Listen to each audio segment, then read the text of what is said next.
All the way back in 2010, before anybody and everybody had a podcast, Wholesaler Masterminds Radio was on the air. Now it's in a whole different feed at iTunes, but there are some shows in there I want you to hear. Now rest assured, we've done our best to clean them up because the originals sounded a lot like AM radio, but they are no less important because there's great speakers and trainers and authors and thought leaders. And that's why in this feed at the new Wholesaler Masterminds Radio show, we're going to start dropping in our archived series. And you'll see that designated in the feed, so please enjoy. Welcome to the only podcast on the planet dedicated to exploring the art, science, and lifestyle of wholesalers and their leaders. This is the new Wholesaler Masterminds Radio Show. I'm your host, the founder of Wholesaler Masterminds, Rob Shore. Wholesalers, welcome to another episode of Wholesaler Masterminds Radio. I've been threatening you. It's coming. Brotherhood of the Bag, a wholesaler's handbook. It's getting perilously close. If you want more information about Brotherhood of the Bag, a wholesaler's handbook, head out to wholesalermasterminds.com. There's a pre-registration area there for you to make sure you're on the list. Get some preferred pricing for the book, if you will. We got a great speaker today. I know that there's a ton of sports fiends in the wholesaling community. I found a gentleman, actually one of my clients, one of my coaching clients, was at a conference and heard this gentleman speak. I did some research on him. He's got a fascinating background. Let me give you a little bit of information about Don Yaeger.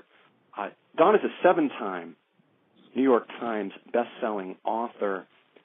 He spent a very long time as an associate editor for Sports Illustrated. His books have sold more than 2 million copies. And while he was engaged with Sports Illustrated in his journalistic career, he had some really amazing experiences, just a few that I highlighted from his About Me on his website. He was in Afghanistan walking with Afghanis with the Mujahideen as they fought the Soviets. He went into Baghdad with the victorious Iraqi soccer team. He was in China uncovering the story of counterfeiting American golf clubs. And he was in Damascus finding the last living terrorist of the 72 Olympics.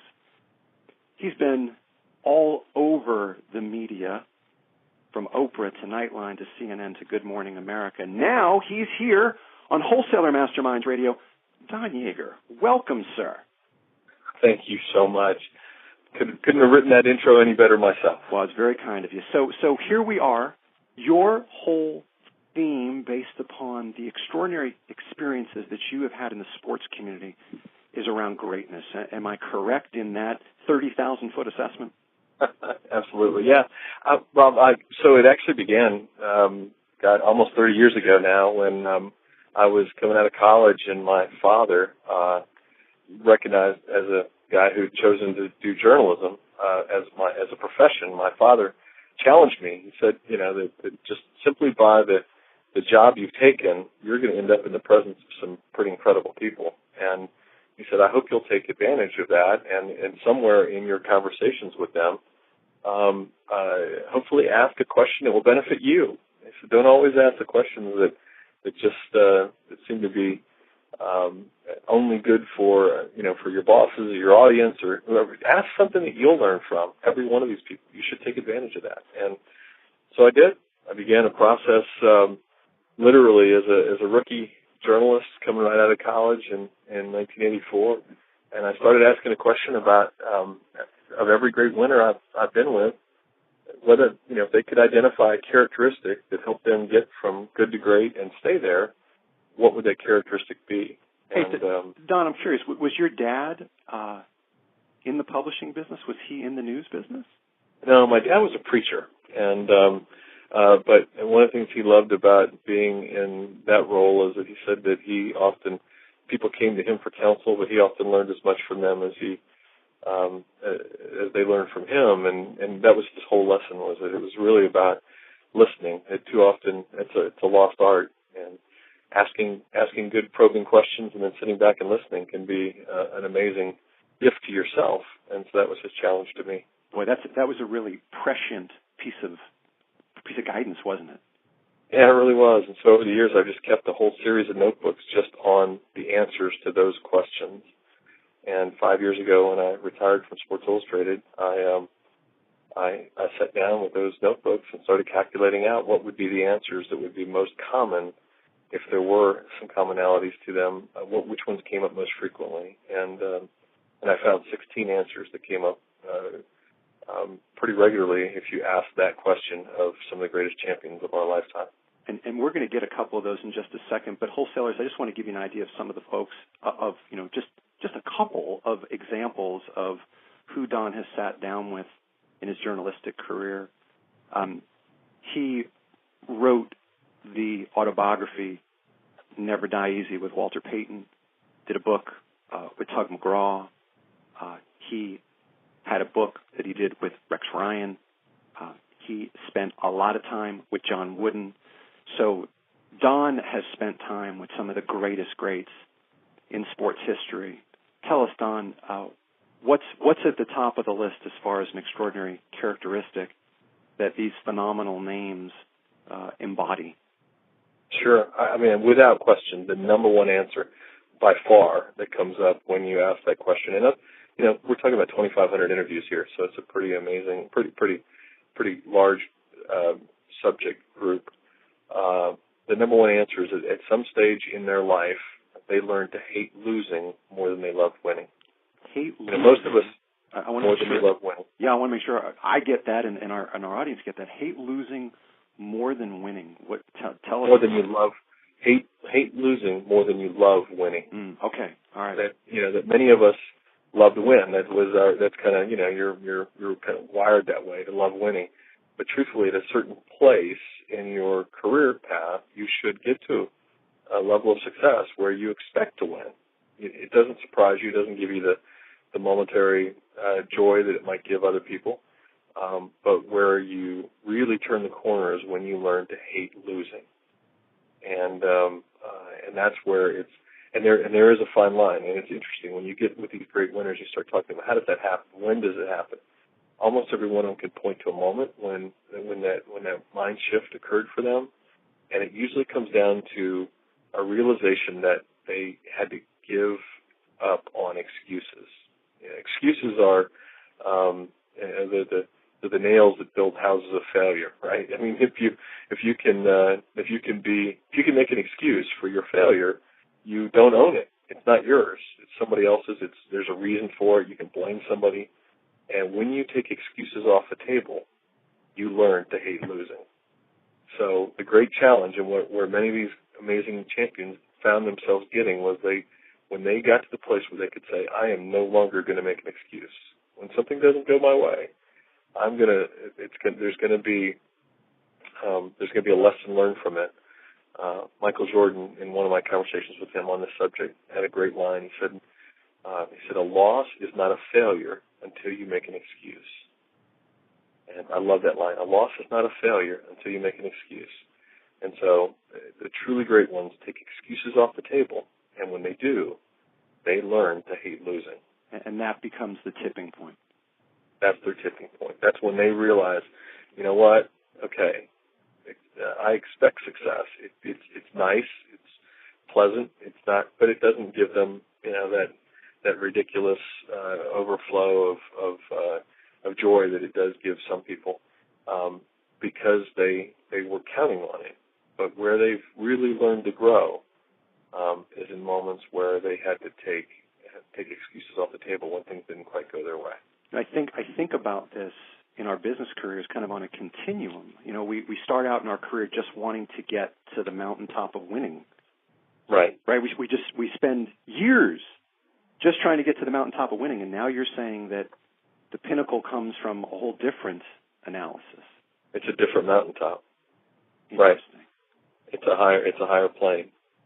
So it's really fascinating. When you study these great winners, they will tell you that they found a place, and almost every one of them can tell you when it happened. Really fascinating. Wholesalers, what's your tipping point? Have you gotten to that place? I mean, are you still on the ascent of the winning mountain, or have you recalibrated it? Now you're looking for that place where you hate losing more than you love winning. And the key to that, take excuses off the table. Take excuses. If you could find yourself, I'm telling you, we actually in my little company, I have 18 employees. We decided to take a day last year as we were kind of working through this. So today is a no excuses day. Doesn't matter what happens. Doesn't matter no one in the company is allowed to make an excuse, right? And if you catch somebody doing it, you call them out, and that went great. Then we went to a no excuses week, and suddenly you start developing a culture where a failure happens, you don't blame somebody. You say, what can I learn from it? And when you do, you do find yourself growing at a much more rapid pace. Isn't there a sports? I can't think if it's sportswear or if it's a equipment manufacturer. Haven't somebody adopted a no excuses trademarked? I think there is. I don't know. I can't remember who it would be, but I think I've seen that somewhere. Yeah. I just know if there was a corollary between the two. Okay, so the first one is that. What's the second one? Because I know there's 4 that you talk about in your keynote, but what's the second one you would share with our audience? Yeah, I would say that because as I think of the wholesaler market and our conversations, Rob, in advance of this interview, that I think when I look at other great winners, and this dovetails in some small way to what we just talked about, is that they learn to use adversity as fuel. That when things happen that could send other people to their knees, right? Could cause most people to curl up on a couch and say, "Oh man, this is not what I expected." They use those moments to go someplace that other people wouldn't go, maybe to do something that other people wouldn't do. And a lot of times in this case, I tell a story about an NFL football player who I spent a couple of years with while writing his book, named Warwick Dunn. Little guy, 5'8", 178 pounds, but carried the football over the course of a 13-year NFL career for Florida State, right? Yeah, Florida State and Tampa Bay Buccaneers and Atlanta Falcons. And amazing career in the NFL. Right? I mean, 11,000 yards rushing, smallest player in the history of the NFL to ever achieve the 10,000-yard mark in that area. And but as a senior in high school, 18 years old, his mother, who was a police officer, was shot and killed in the line of duty. Shot and killed in a robbery at a bank. And Warwick, nobody in the world would have blamed him. People would have understood if he'd taken a bad route, if he had done horrific things with it. Instead, he goes to college, as you said, Florida State, becomes the all-time leading rusher in that university's history, graduates with a degree, gets into the NFL, and starts buying homes for women like his mother. Just over the Christmas holiday, he bought his 120th home for a single mom. 120 homes. There are like 340 kids that wake up today with a house they get to call their own because of Warwick Dunn. What an extraordinary story! But he's the pinnacle. He's the prime example of this characteristic, that he took the very worst that could have happened to him, the loss of his mother. He had 5 younger brothers and sisters he had to raise while he was in college playing football, and then when he came out, he dedicated himself to doing something in his mother's honor, which was to give homes to people who would never have them if not for this.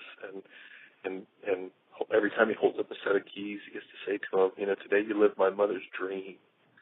It's awesome. Oh, that is an awesome story. You couldn't help that. So Don, let me ask you a question about that. In the time we have left, is there a process, or is there a tool, or is there a piece of guidance that you have about how these folks have channeled their adversity? So what was, back to tipping points, right? What was the separator between me taking the fetal position and me breaking through to a whole new level when I faced this adversity? So the story, in the completion of the story with Warwick, he tells me the story about how he got there, how he was able to do it, and that became, and I've heard this now from other athletes in different forms, but Warwick's mother had taught him a lesson. He said, that every one of us has got a day ahead of us where something's going to happen that will bring you to your knees. Something's going to happen that will change the way you wake up the next morning, and when that happens, you will get two choices. You can be bitter or you can be better. And as my son, I asked you to always choose better. So Warwick said, you know what? I looked at it, and the second it happened, I realized I couldn't be bitter. That wasn't what I That wasn't what I was taught. I needed to be better.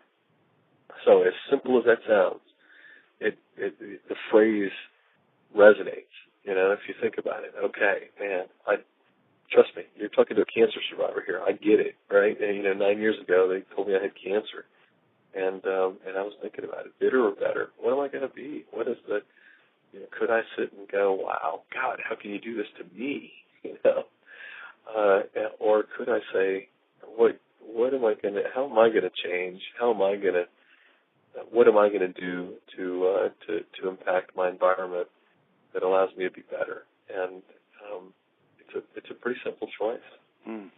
Don, what a treat to have you on Wholesaler Masterminds Radio for the last 15 minutes. Wholesalers, if you get a chance, jump on out to Don's site. We'll, of course, hook that up in the links out on wholesalermasterminds.com. Pick up some of his writing. If you get a chance to see him, do. If you've got a company that's looking for a motivational speaker, a speaker with obviously a phenomenal message, please do investigate Don. Don Yaeger, thank you for joining us at Wholesaler Masterminds Radio. Glad to be part of it, Rob. Thank you. Wholesalers, come back again for another episode of Wholesaler Masterminds Radio. It was a heated debate. On one side of the argument was the national sales manager who put his foot down and said, no, we will not allow schedulers to do the work wholesalers should be doing.